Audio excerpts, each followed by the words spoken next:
My name is Ryan Slater. I'm a real estate broker with Realty One of New Mexico. I'm going to start a video blog as to why we brokers, we realtors need to have a nationalized union.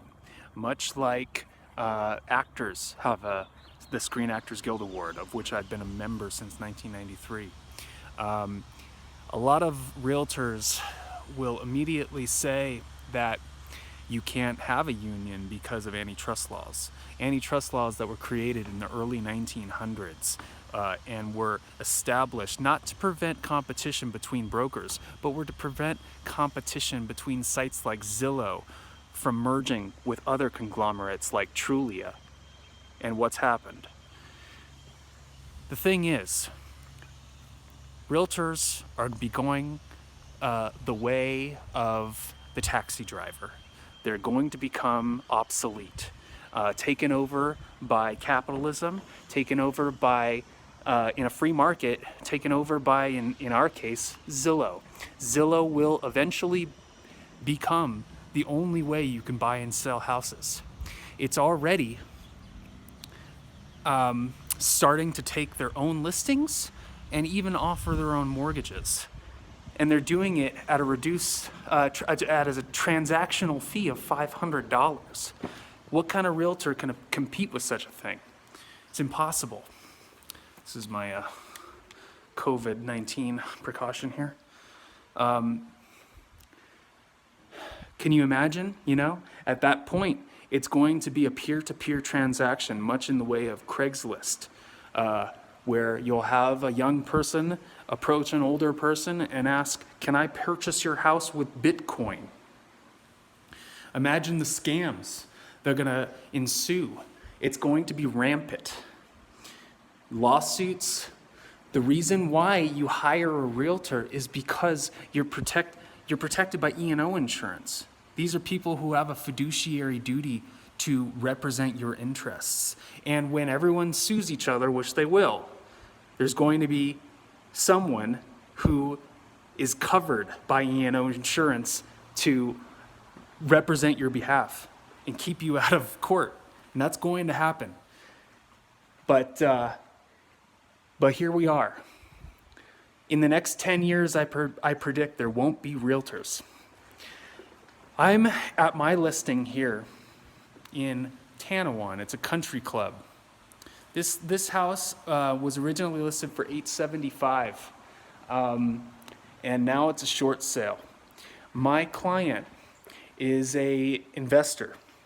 He's an investor, and he's a very scrupulous one. I don't personally like the man. I've had issues with him for a long time. He's tried to fire me before, despite the fact that I have done way more than probably any other realtor has done for him in the past. And this is a man with hundreds of homes. Right now, I think he's got somewhere in the vicinity of about 100 across the country. 3 with me in Albuquerque. And just the other day, he wrote me when I have a 12-month listing agreement with this man. Look at this 440 square foot master bedroom. It's crazy. He said he wants me to terminate our listing agreement, even though I have 6 months left. And 3.5 of the last 6 months have been under coronavirus quarantine. And Albuquerque is a city where the majority of the marketplace is purchasing houses in the $225,000 range. This is a super upscale home for Albuquerque. The buyers in this market represent 0.002%, something like that. And this is a very difficult house to sell, especially because it's in a very nice neighborhood, and yet it backs up to a very large street. So every time that people come in, they think, "Oh, wow, this is great. Beautiful renovated property. Lots of work clearly went into it." And then they go outside into the backyard and they hear the traffic. So I've been having a hard time with this home already. Lots of interest, but so far no offers. And What can I do? I can't create one out of thin air. None of us can. We do what we can. We market like crazy. We do open houses. This is my 17th open house here. Obviously, I couldn't do open houses for the last 3 months because of the coronavirus, but this is my first one since. And just the other day, he said he wanted to cancel the contract because I haven't presented him with a good enough offer yet. I did actually give him 2 verbal offers that he told me not even to write. But then he actually dangled 2 other properties, which I helped him get, which he knows that my family's livelihood depends on because he's my biggest client. No one's got a gun to his head. No one's forcing my client to fire me.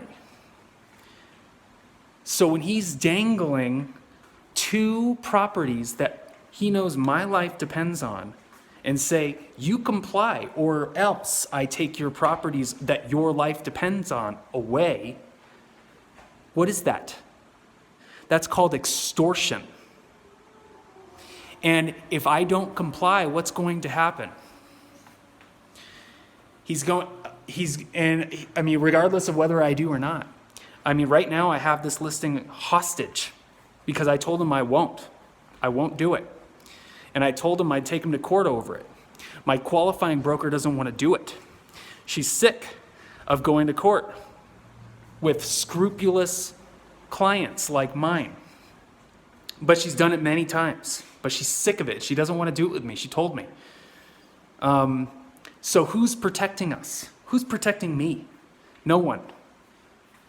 My listing agreement isn't protecting me. She immediately said, just terminate it. And she was angry, and she was threatening to return my license to the commission. She said, do it. I don't want to go to court over this.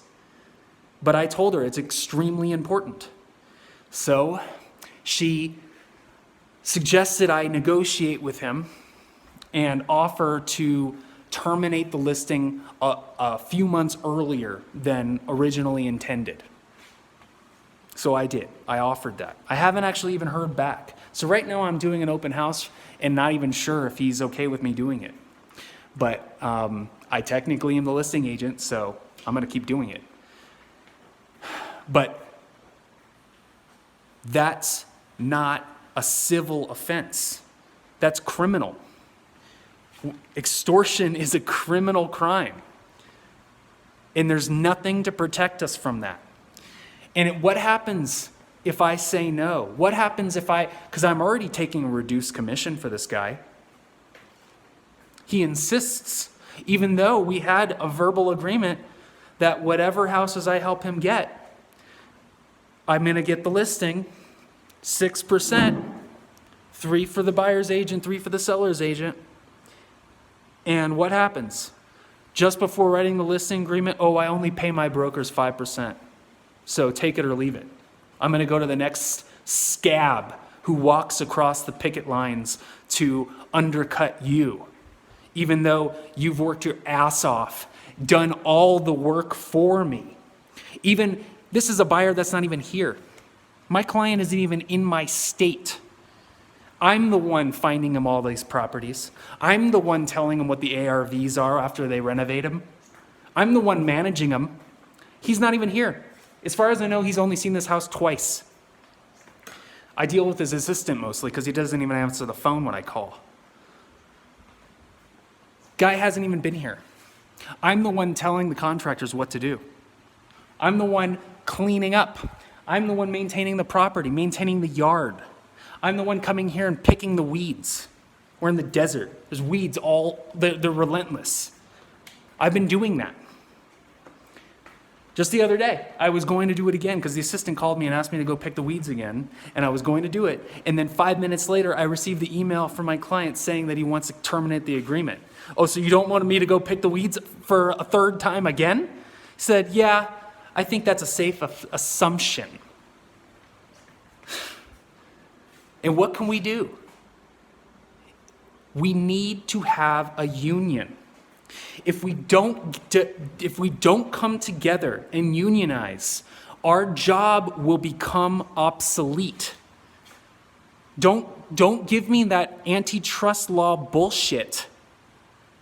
Try to tell that to a SAG actor who works 17-hour days, 6 days a week, sometimes 7 days a week, who is covered in heavy makeup under hot lights, who's told to do like dangerous stunt work or perform under like conditions where there's like smoking and you're inhaling like pyrotechnics that are burning up. Sometimes people get very injured doing these things.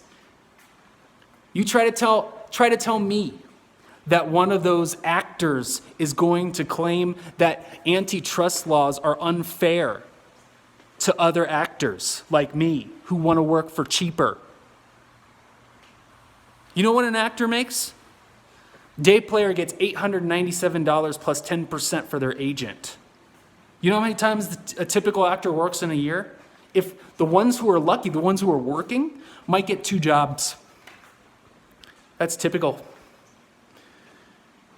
You try to tell me that they don't rely on the protection of their Screen Actors Guild union